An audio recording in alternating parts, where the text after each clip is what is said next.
Hi everyone, Jon Mitchell here, Mayor of New Bedford, and this is another installment of the Mayor's Weekly Update. So, I just have two items this week. One is in the way of a heads up and words of caution, and then the other is to talk a little bit about something interesting that happened last week. So, this week we are going to see an abrupt change in weather patterns.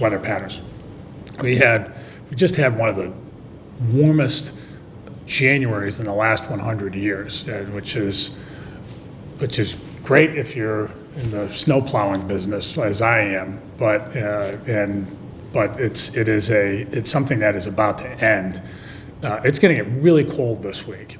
So I tell you all this. This is how cold it's going to. It will be Saturday morning will be the coldest it's been in the last 5 years. It'll be in the negative numbers. It'll be in terms of wind chill, 25 to 30 degrees below zero. So that means some obvious things, right? So plan some indoor activities out. Try not to go outside all that much, especially and to keep your pets in, but also to make sure that we're looking in on folks who live alone, especially the elderly, to make sure that they don't have issues with their heat. If you lose heat, you want to make sure that you've got you can contact relatives to take care of you. If you're losing heat, you got to make sure that the pipes are at least flowing with water, so that we don't have a major rupture of your pipes.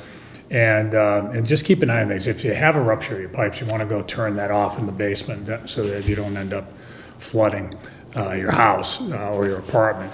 And then the last thing is just keep pets from going outside. The pets, our dogs and cats like to go outside, but even in cold weather, and you think, well, they've got a big fur coat, so no problem. Well, it's no problem to a point, and it'll be that cold this week where they might be endangered. So it's something to think about. The good news is that it will warm back up on Sunday, and we'll have temperatures more or less like we're having now. But just for that couple of days, I think we have to be really careful.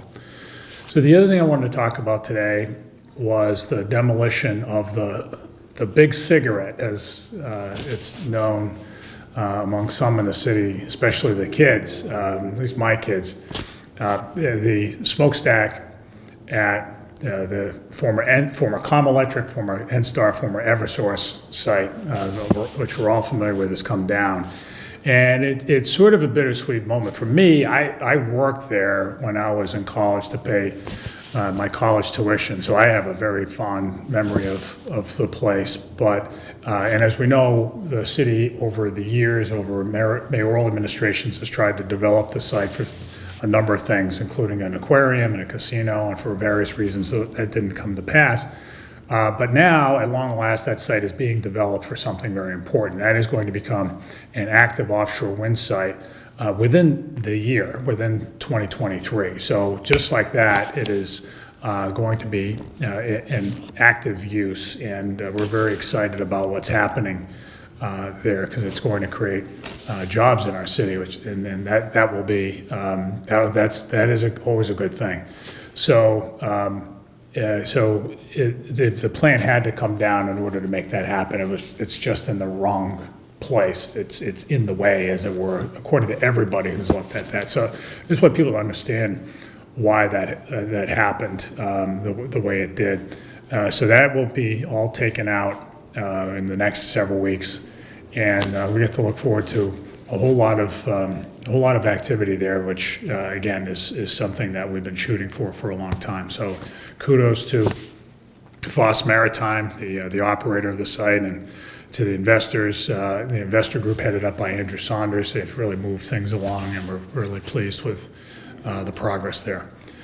More to come, of course. With all that, that's been the Mayor's Weekly Update. We will see you next week.